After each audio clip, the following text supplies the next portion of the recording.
The stars were cold and empty in the space between systems. Nothing should have been there. Nothing ever was there. But today was different. Zethkar stared at the screen in front of him. His 4 eyes blinked slowly as he tried to understand what he was seeing. The ship's sensors showed something massive floating in the darkness, something that should not exist. "Commander," he called out in his clicking voice, "you need to see this." Commander Vexani walked over on her 6 legs. Her blue skin turned pale when she saw the readings. The object was huge, bigger than their entire research station. It was just sitting there in the void, silent and dark. "What is it?" she asked. "I do not know," Zethkar replied. "The computer cannot identify it. The shape is wrong. The materials are unknown. It should not be possible." Other crew members gathered around them. The bridge became quiet except for the soft humming of their ship's engines. Everyone stared at the strange object on the screen. "How long has it been there?" Vexani asked.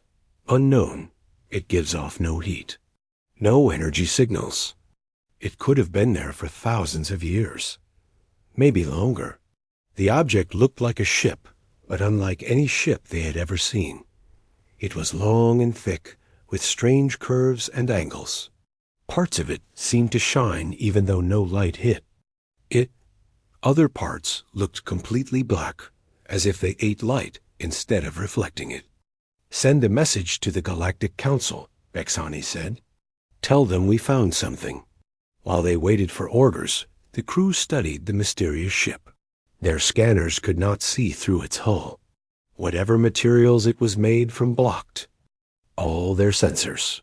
They could only see the outside shape. 3 days later, orders came from the Council. They were to investigate the ship and bring back anything useful. The Council was very interested in new technology. This unknown ship might hold secrets that could help the galaxy. Vexani chose a small team to board the strange vessel. Zethkar would lead them because he was their best scientist. With him would go Security Chief Kraltos, Engineer Pixel, and Medical Officer Zenith. They put on their protective suits and climbed into a small shuttle. The shuttle approached the unknown ship slowly. As they got closer, they could see how truly massive it was. Their entire ship could fit inside it many times over. The hull had strange patterns carved into it. The patterns looked like some kind of writing, but not like any language in the galactic database. "There," Pixel pointed with one of her mechanical arms. "That looks like a docking port." The opening was the right size for their shuttle, but it looked different from any docking port they knew. Still, it worked. The shuttle locked onto the strange ship with a soft click. "Life support shows breathable air inside," Zenith reported. "Temperature is cold, but not dangerous. No harmful gases detected." "How is there air in an abandoned ship?" Kraltos asked. His warrior instincts made him suspicious. "Maybe it is not as abandoned as we think," Zethkar said quietly. They opened the shuttle door and stepped into the unknown ship. Emergency lights turned on as they entered, casting red shadows on the walls. The corridor was wide enough for all of them to walk side by side. The walls were smooth and felt warm to the touch, even though the air was cold. "The lights work," Pixel said with surprise. "After all this time, the power still functions." They walked deeper into the ship.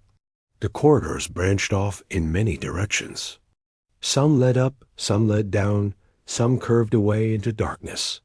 Strange symbols covered the walls everywhere they looked. The symbols seemed to glow softly, but when they looked directly at them, they appeared normal. "These markings," Zethkar said, running his hand over them. "They are not painted on. They are part of the metal itself." "But how?"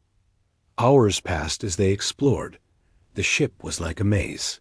Every corridor led to more corridors. Every room led to more rooms. They found chambers filled with machines they could not understand. They found screens that would not turn on. They found devices that hummed with power, but had no obvious purpose. "This technology is far beyond ours," Zenith whispered. "Whoever built this ship knew things we do not." In one large room, they found something that made them all stop and stare. Rows and rows of glass tubes filled the space. Each tube was big, enough to hold a person. Frost covered the glass, and strange liquids flowed through pipes connected to each tube. "Cryogenic pods," Pixel breathed. "But so many of them. There must be millions." Zethkar approached one of the tubes. He wiped away some of the frost and peered inside. What he saw made his blood turn cold. Inside the tube was a creature unlike anything in the galactic database.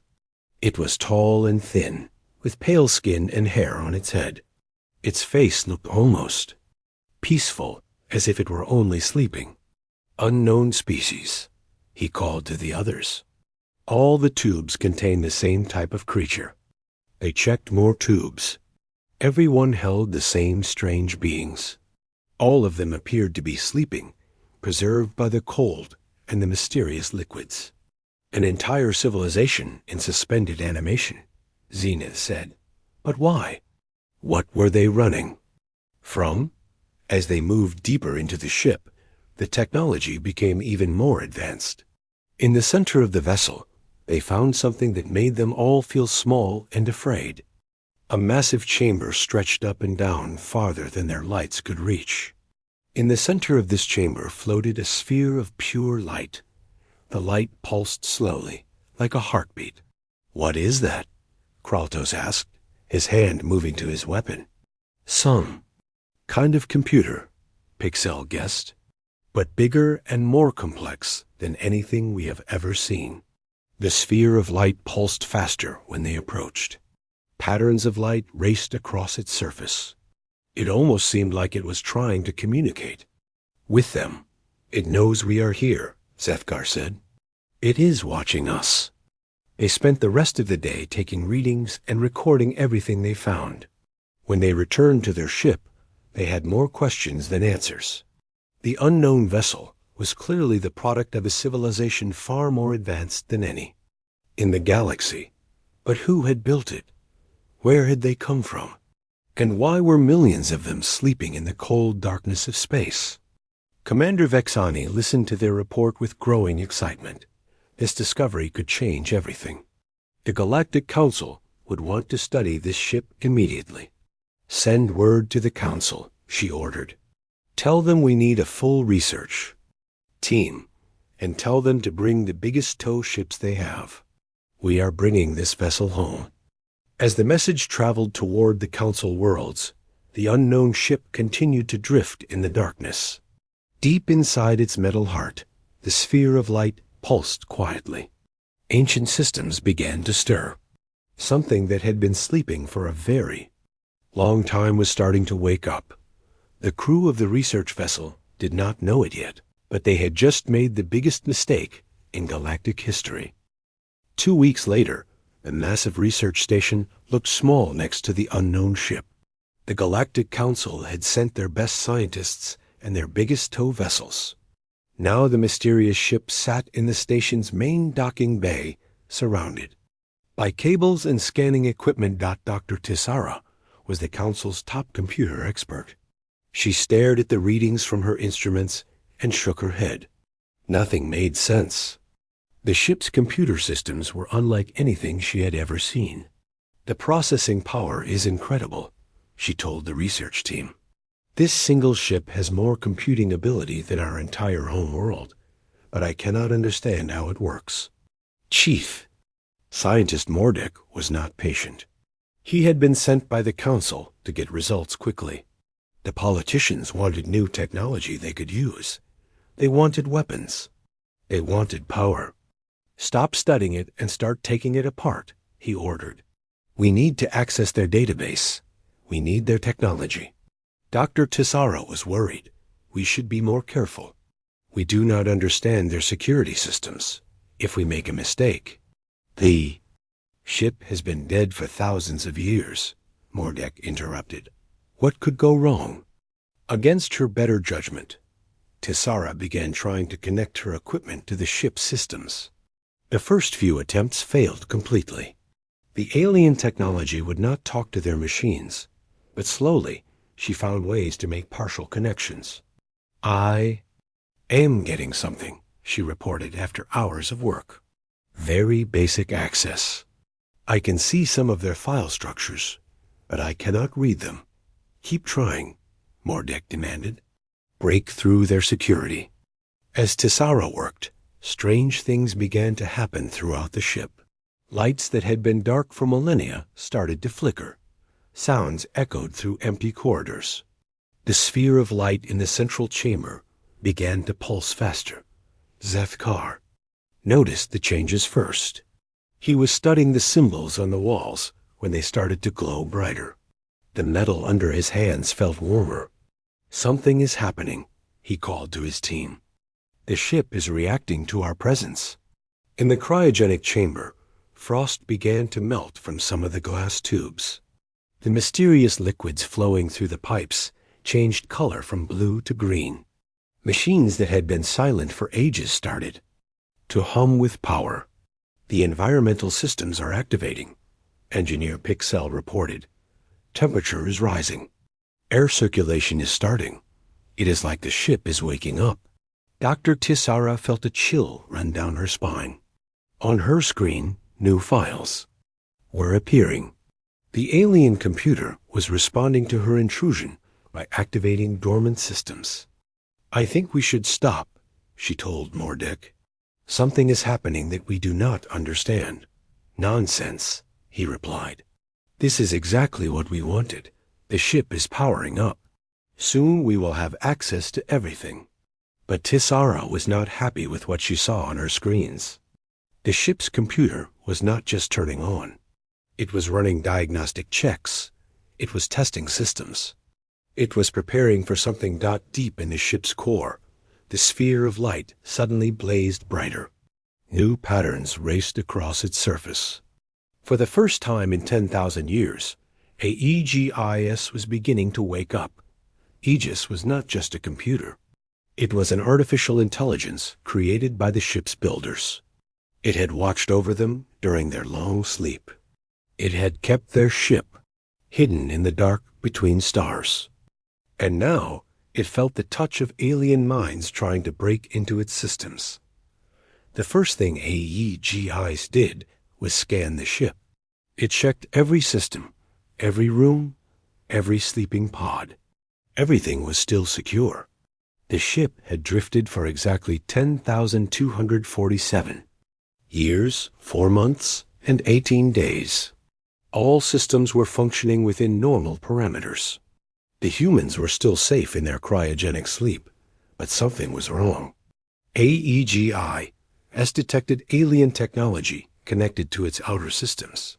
Unknown beings were trying to access its memory banks. This was not supposed to happen. The ship was supposed to stay hidden until the galaxy forgot about humanity. Aegis began to communicate with the research station's computers. Its first messages were simple mathematical sequences. Then it tried basic linguistic patterns. Finally, it accessed the station's language database and learned how to speak. Dr. Tessara jumped when words appeared on her screen. Not alien symbols, but words in perfect galactic standard. "Who are you?" The message read. Tessara's hands shook as she typed a reply. "We are researchers from the Galactic Council." "Who are you?" "I am Aegis, guardian of the Endurance. You should not be here. We found your ship drifting in space. We thought it was abandoned." There was a long pause. When Aegis replied, Tessara could feel anger in the words, even though they came from a machine. "Not abandoned, sleeping, waiting. You have made a grave error." Chief Scientist Mordek pushed Tessara aside and began typing his own messages. "We represent the Galactic Council. We claim salvage rights to this vessel. You will provide us with your technology database." Aegis processed this demand for 0.003 seconds. Then it began to laugh. The sound came from every speaker in the ship and the research station. It was not a pleasant sound. Salvage rights? Aegis replied, "You claim ownership of a human warship. You do not know what you have found." "Human?" Mordek typed. "We have no record of any species called humans." "Of course you do not. That was the point. The galaxy was supposed to forget we ever existed." Throughout the ship, more systems came online. The cryogenic chambers began their warming cycles. Environmental controls adjusted temperature and atmospheric composition. Defensive systems performed operational checks. "What are you doing?" Tisara typed frantically. "Preparing. Your intrusion has triggered the awakening protocol. My crew will wake soon.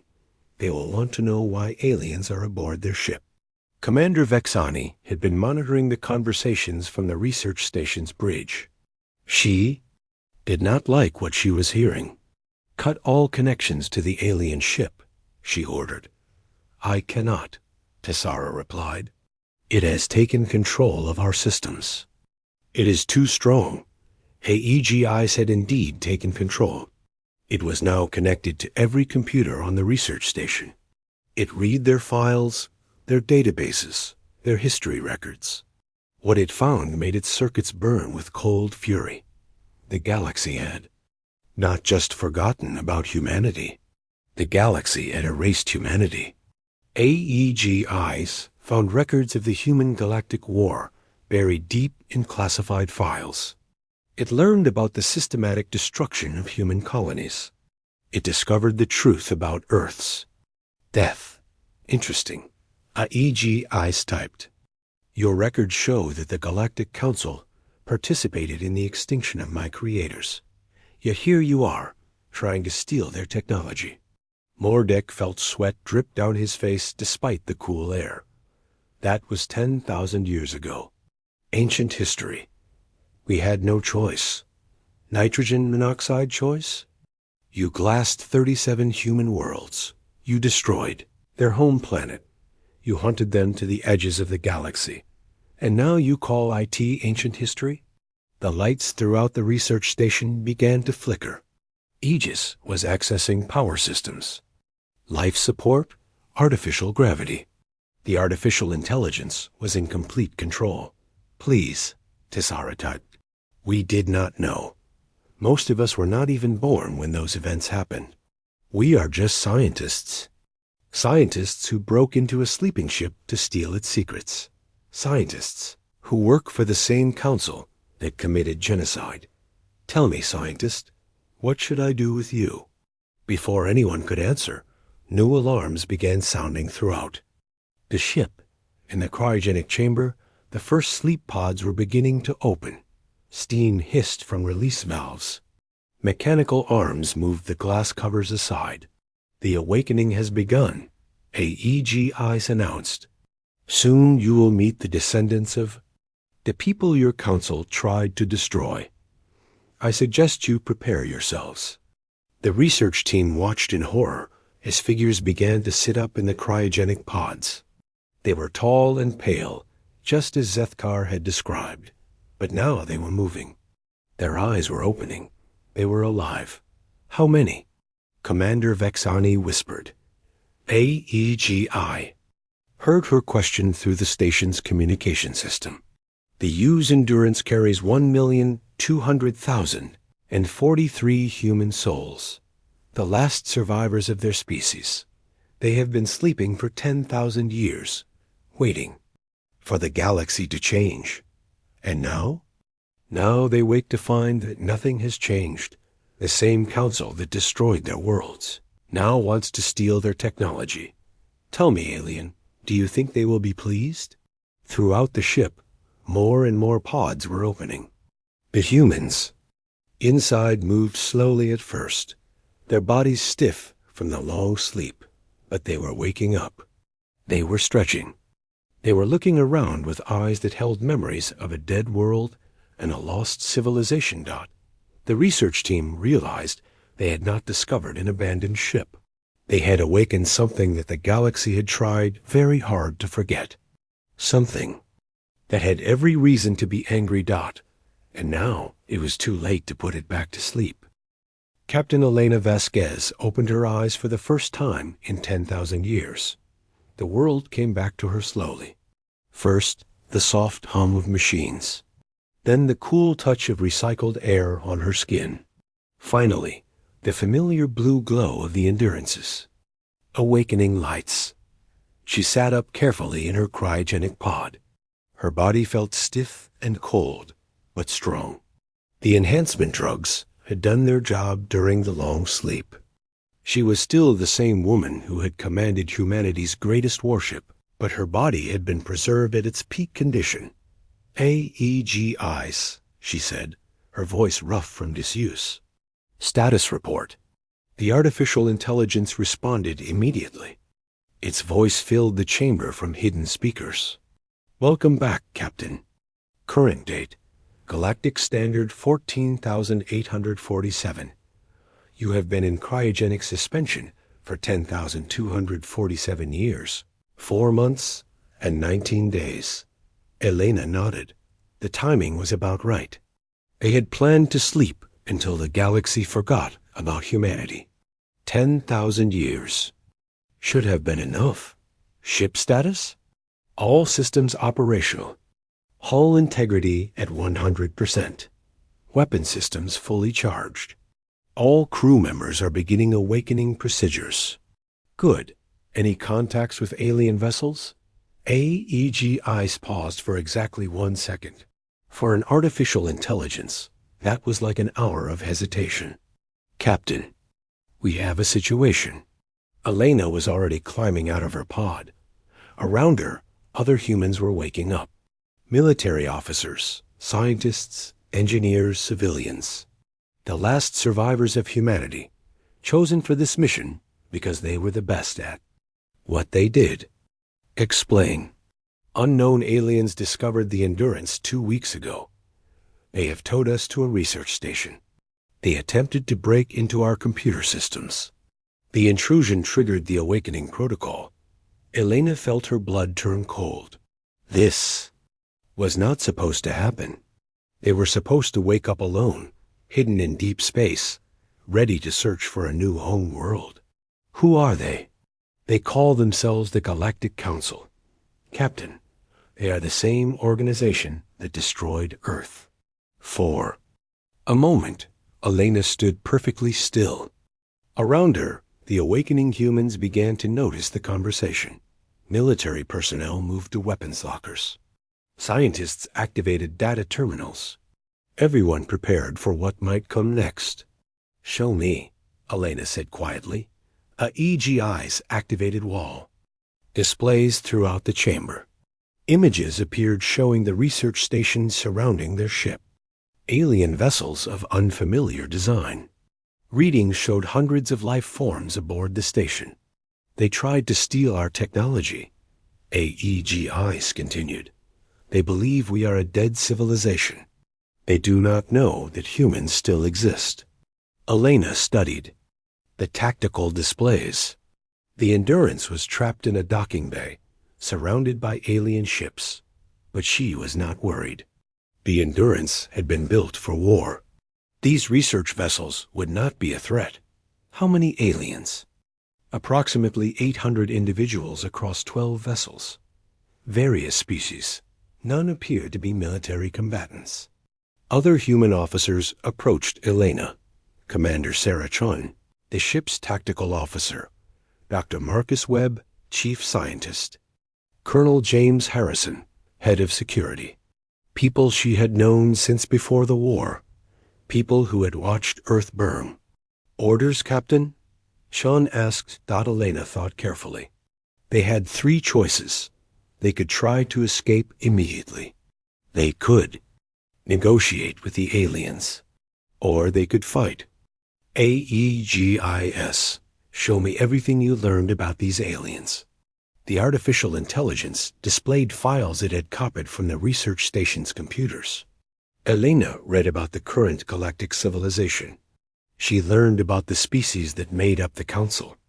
She discovered that the galaxy had indeed forgotten about humanity, But the most important thing she learned was that the Galactic Council was still the same organization that had committed genocide against her people, the same politicians, the same military structure. They had simply lived for 10,000 years while humanity slept. They think we are extinct, she said to her officers. They think our technology is abandoned salvage that they can claim. What do we do? Dr. Webb asked. Elena looked around at her crew. These were the last humans in the galaxy. They carried the memories of Earth. They remembered blue skies and oceans. They remembered families and cities that no longer existed. We remind them why they tried so hard to kill us all. Elena walked to the ship's communication center. AGIS had maintained contact with the alien research station. She could speak directly to the beings who had discovered them. This is Captain Elena Vasquez of the United Earth Ship Endurance, she said into the communicator. To whom am I speaking? On the research station, Dr. Tisara nearly fell from her chair when the human voice came through the speakers. It was calm and clear, speaking perfect galactic standard. This is Dr. Tisara of the Galactic Council Research Division, she replied nervously. We did not know anyone was alive on your ship. Now you do. I want to speak with whoever is in command of this operation. Chief Scientist Mordek pushed forward. He had recovered from his initial shock and was now excited about making contact with a living alien species. I am Chief Scientist Mordek, he said. I represent the Galactic Council. We discovered your vessel drifting in space. Under galactic salvage law, we claim authority over. Salvage law? Elena interrupted. You claim authority over a human warship? Human? We have no record of your species in our databases. Elena smiled, but it was not a pleasant expression. Of course you do not. You killed us all, or you tried to. There was silence on the communication channel. Then Mordek spoke again, his voice less confident. I do not understand. The Galactic Council has never encountered your species. AEGIs, Elena said. Show them. The artificial intelligence transmitted historical files to the research station. Documents about the human galactic war. Battle reports from human colonies. Records of Earth's destruction. Pictures of human cities burning under alien bombardment. The research team read the files in growing horror. These were classified records from their own archives.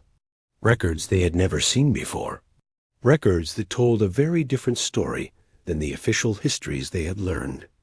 This cannot be correct, Mordek said weakly. The Council would never ... The Council glassed 37 human worlds, Elena said. They used planet-killer weapons on our colonies. They hunted us to the edge of the galaxy.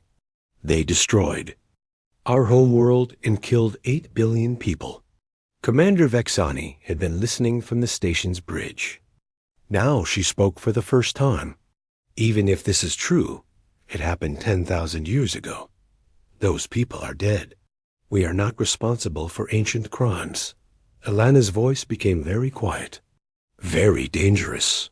Those people are not dead, Commander. I am one of those people. My crew served in that war. We watched our world burn. We are the survivors you thought you had eliminated. Throughout the Endurance, more humans were awakening. They put on their uniforms. They checked their weapons. They reviewed tactical data. These were not primitive aliens fresh from their home world. These were veterans of the most devastating war in galactic history. What do you want? Commander Vexani asked. That is an interesting question, Elena replied. What do I want? I want my home world back. I want my people alive. I want my children to grow up under real sunlight instead of artificial lights. But I cannot have those things, can I? Because your council took them away. Colonel Harrison appeared. Next to Elena. Captain, all departments report ready. We have full weapons capacity. All personnel are at battle stations. The research team heard every word through the open communication channel. They realized that the humans were preparing for war. Please, Dr. Tisara said. We are scientists. We meant no harm. We were just curious about your technology. Curious about our technology, Elena repeated. You tried to break into our computers. You tried to steal our secrets, the same way your ancestors stole our worlds. We did not know, Tisara protested. We thought the ship was abandoned. Would that have made it acceptable? To rob thee? Graves of people you helped kill? Elena looked at her tactical displays. The Endurance was surrounded, but that did not matter. Human technology was still 10,000 years ahead of anything the galaxy possessed. Their weapons could destroy every ship in the system without taking damage. But Elena had not survived the war by making the same mistakes as her enemies. She had learned to think beyond simple revenge. I am going to make you an offer, she said to the research team. One offer. You will not get another. What kind of offer? Commander Vexani asked. You will release my ship immediately. You will provide us with current star charts and navigational data. You will give us information about habitable worlds that are not currently occupied. In return, we will leave this system and never return. And if we refuse? Elena's smile returned. This time it was even less pleasant. Then you will discover why it took the entire galaxy working together to almost destroy humanity. And you will learn why. Almost was not good enough. The communication channel fell silent. On the research station, the alien scientists looked at each other with growing fear. They had awakened something terrible, something that had been sleeping in the dark, waiting for a chance to remember what it meant to be human. And now they had to decide whether to let it go or try to put it back to sleep forever. The emergency session of the Galactic Council began 3 hours after Captain Vasquez's ultimatum. Representatives from 47 species gathered in the great chamber on the capital world of Nexus Prime. They had come as quickly as their fastest. Ships could carry them. Counselor Prime Yex Thul called the session to order. Her ancient voice echoed through the chamber as she addressed the assembled delegates. We are here to discuss the discovery of what our researchers believe to be a human vessel. For those who do not know, humans were a species that existed approximately 10,000 years ago. In the back of the chamber, Counselor Veltar of the Arxanian hegemony shifted nervously. His people had fought against humans during the war. He remembered the stories his grandfather had told him, stories that still gave him nightmares. What exactly are we dealing with? Asked Counselor Thress of the Zelani Confederation. Research. Director Mordek activated a holographic display. Images of the Endurance appeared in the center of the chamber. The massive ship rotated slowly, showing its alien design and unknown weapons. The vessel is enormous, Mordek explained. Our analysis suggests it carries advanced technology far beyond our current capabilities. If we could study their systems, You said the ship was occupied, interrupted Counselor Veltar. Are you telling us that humans are still alive? A small number, yes. Perhaps 1 million individuals in cryogenic suspension. They have been asleep for 10 millennia. Murmurs spread through the chamber. Most of the counselors were young by galactic standards. They had been born long after the human war ended. To them, humans were ancient history, myths and legends from a darker time. But some of the older counselors remembered. They remembered the reports from the front lines. They remembered ships that could destroy entire fleets. They remembered tactical brilliance that turned certain victories into devastating defeats. What do they want? Asked Counselor Prime Yex Thul. Star charts, navigation data, information about unoccupied worlds. They claim they just want to leave and find a new home. Then let them go, said Counselor Thress immediately. Give them what they want and send them away. Absolutely not, declared Counselor Zarek of the Hegemony Military Command. We cannot allow a human warship to roam free in our space. They are a threat to galactic security. Veltar stood up slowly. His old body creaked as he moved, but his voice was still strong. You young fools do not understand what you are discussing. I fought against humans during the war. I saw what they could do. If they say they want to leave, we should let them leave. That was 10,000 years ago, Zarek replied. Our technology has advanced significantly since then. One old ship cannot threaten the entire galaxy. Veltar laughed bitterly. One old ship? Do you know what that old ship is? It is a human dreadnought. It was designed specifically to fight entire fleets by itself. And it was good at its job. The chamber erupted in arguments. Younger counselors demanded that the human ship be captured and studied. Older counselors insisted that the humans should be allowed to leave peacefully. Military commanders wanted to send a fleet to destroy the ship before it could escape, while the council argued. Events at the research station were moving quickly. Commander Vexani had received orders from Galactic Command. She was to keep the human ship contained until military reinforcements arrived. I do not like this, Dr. Tisara said. The human captain was clear about her intentions. If we do not release them, our orders are to maintain the situation, Vexani replied. Admiral Kethron is coming with a battle fleet. We just need to keep the humans here until he arrives. Captain Vasquez was monitoring all communications between the research station and the council worlds. Aegis had complete access to their communication networks. She knew about the approaching fleet. How long until the military arrives? She asked her tactical officer. Commander Chun checked her displays. 18 hours, Captain.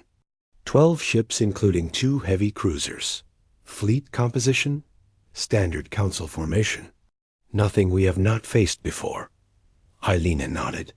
During the war, human ships had regularly fought against much larger forces.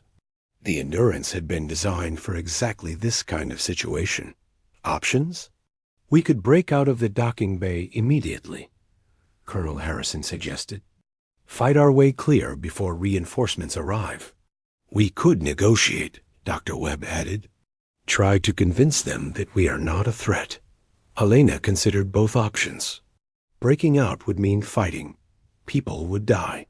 But negotiating had never worked with the Council before. They did not understand anything except force. AEGIS, show me detailed scans of the incoming fleet.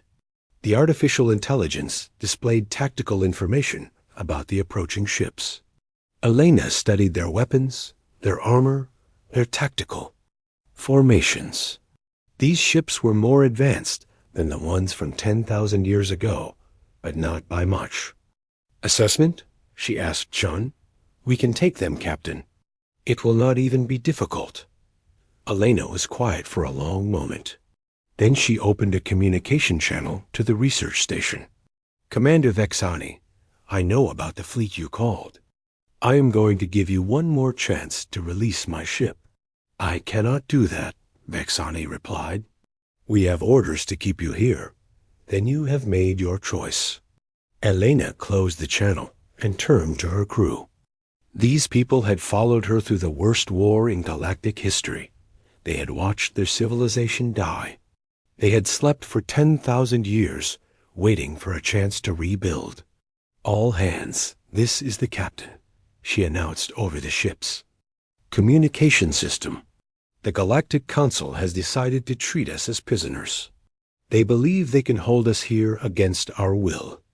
They believe their technology is sufficient to threaten a human warship. Throughout the ship, human crew members prepared for battle. They had hoped to avoid this. They had wanted nothing more than to find a quiet world where they could start over, but the galaxy would not let them go peacefully. They have forgotten who we are, Elena continued. They have forgotten what we are capable of. It is time to remind them. The Endurance began to power up its main systems. Weapons that had been dormant for millennia came online. Shields activated. Engines warmed up. The great ship prepared to show the galaxy why humanity had been so hard to kill. On the research station, alarms began to sound. Their sensors detected massive energy buildups throughout the human ship. They are powering weapons, the sensor operator reported. Energy levels are off the scale. Impossible, Commander Vexani said. They are surrounded. They cannot escape without fighting through our defensive grid. Dr. Tisara was monitoring the human ship's communications. She heard Captain Vasquez speaking to her crew. Warning. She called out. The humans are preparing for combat operations. Against research vessels? Vexani laughed. They would not dare attack civilian scientists. Commander, Tisara said quietly, I do not think they see us as civilians. We represent the same government that destroyed their world. Before Vexani could reply, the Endurance moved. It did not break free of the docking clamps. It did not blast its way out of the bay. Instead, it simply tore the entire docking assembly apart. Metal screamed as the massive ship pulled away from the station, trailing debris and broken equipment. All ships, Vexani ordered frantically, move to intercept. Do not let them escape. The research vessels moved to surround the Endurance. They were small ships, designed for science and exploration. They carried light weapons meant for asteroid mining and debris clearing. Against a human dreadnought, they might as well have been throwing rocks. The Endurance did not even slow down. Its point defense systems activated, swatting the research ships aside like insects. Precise energy beams disabled their engines and weapons without destroying them completely. Within minutes, the entire research fleet was drifting helplessly in space. This is Captain Vasquez, Elena announced on an open channel. I am not interested in killing scientists, but I will if you force me to. Stay clear of my ship. The Endurance accelerated away from the research station. Behind it, the disabled ships could only watch as it disappeared into the darkness between stars. 18 hours later, Admiral Kethrane's battle fleet arrived at the research station. They found the science vessels being repaired and the human ship long gone. Where did they go? The Admiral demanded. Unknown, Commander Vexani replied. They jumped to hyperspace. We have no way to track them. Admiral Kethron stared at the damage the Endurance had left behind. 12 research ships disabled in less than 10 minutes. No casualties, but a clear demonstration of power. Send word to the Council, he ordered. Tell them the humans are free. And tell them we have no idea what they plan to do next. Somewhere, in the darkness between stars, the Endurance traveled toward an uncertain future. Captain Vasquez sat in her command chair, thinking about choices and consequences. The galaxy had forced her hand. Now everyone would have to live with what came. Next, the last humans were awake. They were free. And they were very, very angry. 6 months had passed since the Endurance escaped from the research station. In that time, the ship had become a ghost story that haunted the galaxy. Reports came from the Outer Rim territories. A massive unknown vessel appearing near mining. Colonies, strange signals detected in deep space. Ships that found their computers mysteriously upgraded with new navigation data. The Galactic Council was in chaos. Some species demanded military action against the human threat. Others insisted on diplomatic contact. A few quietly began preparing their own defenses, remembering old stories about what humans could do when they were angry. Captain Elena Vasquez stood on the observation deck of the Endurance, looking out at the stars. Her ship had traveled far from the civilized systems, following ancient star charts and forgotten hyperspace routes. They were searching for something specific, something that would change everything.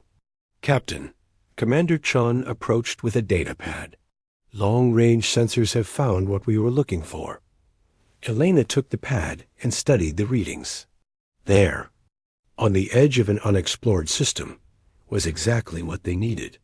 A planet with the right size, the right atmosphere, the right distance from its star.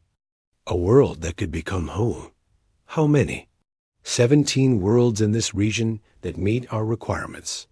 All uninhabited. All perfect for human colonization. Elena smiled for the first time since awakening. They had found their new beginning. AEGIS. She called to the artificial intelligence. Begin deep scanning protocols. I want complete surveys of all 17 worlds. Geological data, atmospheric composition, resource availability. Everything. Already in progress, Captain. Initial results suggest excellent colonization potential. Several worlds show signs of previous terraforming efforts by unknown species. Dr. Webb joined them on the observation deck. As the ship's chief scientist, he had been working on colonization plans for months. We can begin settlement operations. Immediately, he reported. The molecular fabricators can establish basic infrastructure within weeks. Full cities within a year. And the other ships? Webb's expression became more serious. AEGIS has detected 13 additional human vessels in deep space. Colony ships that escaped Earth's destruction. Exploration vessels on long-range missions. Military ships that went into hiding. If we send out the recall signal ... How many people total? Approximately 15 million humans scattered across the galaxy. All of them waiting for word that it is safe to come home. Elena felt the weight of responsibility settle on her shoulders. 15 million people, the last remnants of humanity, all looking to her for leadership. Not yet, she decided. First, we need to secure our position. Then we bring our people home. What Elena had not told her crew was that she had a larger plan. The Endurance was not just a warship. It was not just a colony vessel. It was a tool designed for a very specific purpose. A purpose that required careful timing and precise execution. 3 days later, the Endurance sent out a single transmission on all galactic communication frequencies. The message was simple and direct. This is Captain Elena Vasquez of the United Earthship Endurance. I am transmitting to the Galactic Council and all member species. We need to talk. The response was immediate. Within hours, ships began arriving at the coordinates Elena had provided. Council diplomatic vessels, military escorts, representatives from dozens of species. They all wanted to know what the humans planned to do. Elena met them in a vast region of empty space between star systems. The Endurance waited alone while an entire fleet of alien ships surrounded it at a respectful distance. This is Counselor Prime Yexthul, came the transmission from the lead council vessel. We are here to negotiate.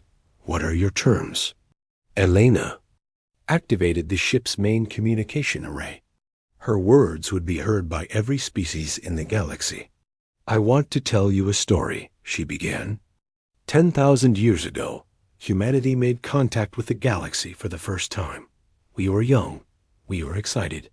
We thought we were joining a community of peaceful civilizations. The alien fleet listened in silence. We were wrong. We discovered that the galaxy was ruled by fear. Fear of change. Fear of competition. Fear of anyone who might be different or better. So you decided to eliminate us. The war was a regrettable necessity, Yexthul replied. Humans were expanding too quickly, taking too many resources, threatening the balance of power. We were threatening your monopoly on advanced technology, Elena corrected. We were showing other species that they did not have to accept your rule, so you destroyed us. Elena paused, letting her words sink in. Around the galaxy, billions of beings watched the transmission. This was the first time anyone had heard the human side of the story. You used planet-killer weapons on our colonies. You targeted civilian populations. You turned our own whole world into a ball of radioactive glass. You committed genocide on a scale that had never been seen before. And yet, here you are, said Admiral Kethron from his flagship. You survived. You have a powerful warship. You could have your revenge. What is stopping you? Elena smiled. This was the question she had been waiting for. Because revenge would make us just like you, and we are better than that. She activated a new set of displays visible to all the alien ships. Star charts appeared, showing the location of the 17 worlds they had discovered. We have found our new home. 17 perfect worlds in an uninhabited system. We are going to rebuild human civilization there. We are going to bring back our people. We are going to create something beautiful. And then, Yextel asked, then, we are going to show the galaxy what we should have shown you 10,000 years ago. We are going to share our technology. All of it, with every species that wants it. The alien fleet reacted with shock. Ships began transmitting frantically to their home worlds. This was not what anyone had expected. You would give away your technological advantages? Admiral Kethrin asked in disbelief. We are going to give away the tools for peace, Elena replied. Medical technology that can cure any disease. Energy systems that can power entire worlds without pollution. Agricultural techniques that can feed billions. Transportation methods that can connect distant stars. Why? Yexthal demanded. Why would you help the species that tried to destroy you? Elena's voice became soft but clear. Because that is what humans do. We build. We create. We help others become better than they were before. That is what you were afraid of 10,000 years ago. That is what you tried to destroy. She paused, looking out at the fleet of alien ships. Ships belonging to species that had participated in humanity's extinction. But there is one condition, one requirement that cannot be negotiated. What condition? The galaxy must remember. Every species, every world, every child born from this day forward must learn what happened to humanity. They must know about the worlds you destroyed. They must understand the price of fear and hatred. This must never happen again. Elena activated the final part of her plan. Throughout the galaxy, AEGIs began transmitting historical records to every computer network, every database, every communication system. The true story of the human war spread across thousands of worlds in a matter of minutes. You are installing your version of history into our systems, Yexthil protested. I am installing the truth, Elena replied. Your own archives. Your own records. Everything you tried to hide or forget. Now everyone will know. The transmission ended. Elena closed the communication channel and turned to her crew. Set course for the new worlds, she ordered. Send out the recall signal. It is time to bring our people home. As the Endurance jumped to hyperspace, the alien fleet was left alone in empty space. Around the galaxy, the revelations about the human war were causing chaos. Governments were falling. Military leaders were being arrested. Citizens were demanding answers about crimes committed in their names. But change was coming. On thousands of worlds, scientists began studying the human.